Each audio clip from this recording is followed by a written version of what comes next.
አእምሮን ለታላቅ ስኬት የመቀየር ጥበብ ዘ ሳይንስ ኦፍ ሰክሰስ ማይንድ ሴት። በዓለማችን ላይ ካሉ ሰዎች ሁሉ እጅግ ስኬታማ የሚባሉት ግለሰቦች አንድ ምስጢር አላቸው።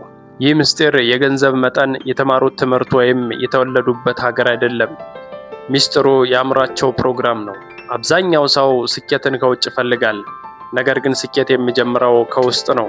አእምሮህ ልክ እንደ ኮምፒውተር ሶፍትዌር ነው። ሶፍትዌሩ ካልተስተካከለ የፈለከውን ያህል ሃርድዌር ወይም ጉልበት ብትጠቀም ውጤቱ አይመጣም። ዛሬ በዚህ ቪዲዮ እንዴት አእምሯችሁን ለታላቅ ስኬት እንደገና ሪፕሮግራም እንደምታደርጉና የዓለማችን ቁንጮዎች የተጠቀሙባቸውን 3 ምስጢራዊ መንገዶች ያሳያችኋለሁ። እንኳን ወደ ቻናላችን በሰላም መጣችሁ። ዛሬ የምናየው ስለ ስኬት ዝም ብሎ ማውራት ሳይሆን አእምሮን እንዴት ማሰልጠን እንደሚቻል ነው። በሚቀጥሉት ደቂቃዎች የሚከተሉትን ዋና ዋና ነጥቦች በዝርዝር እናያለን።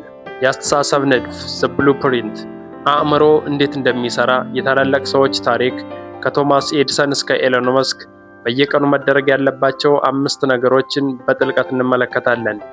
እስከ መጨረሻው አብራችሁን ከቆያችሁ ሕይወታችሁን የሚቀይር አንድ ልዩ ስጦታ አለን።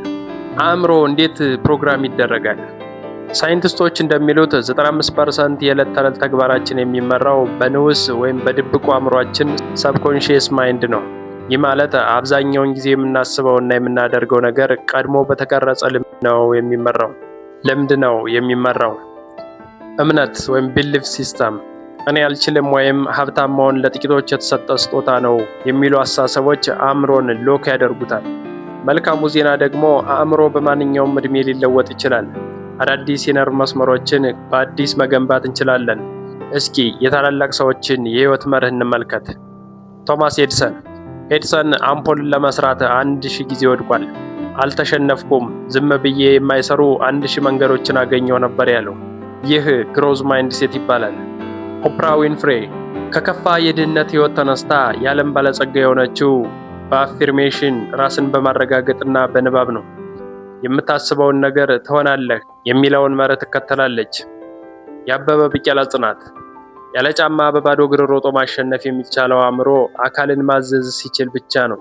ስኬት በአካላዊ ብቃት ሳይሆን በስነ ልቦና ጥንካሬ ይጀምራል። አሁን አእምሮን ለመቀየር 5ቱን ተግባራዊ እርምጃዎችን እንመልከት። አንደኛ፣ የማለዳ ስነ ስርዓት ሞርኒንግ ሩቲን።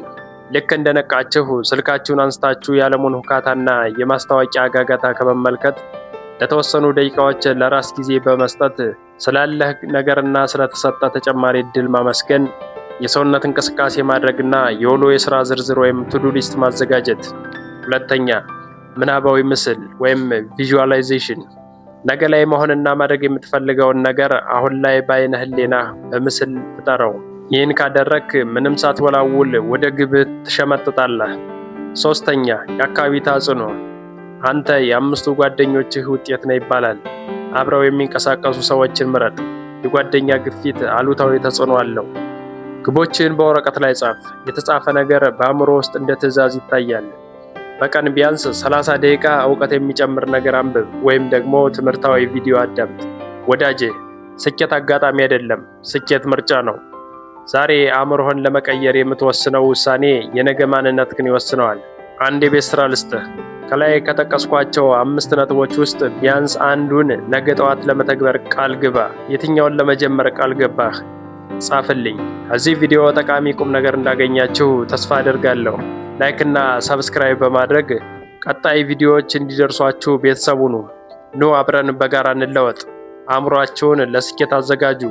ዓለም የእናንተ ነች። በቀጣይ ቪዲዮ እስከምንገናኝ በያላችሁበት ሰላማችሁ ይብዛ።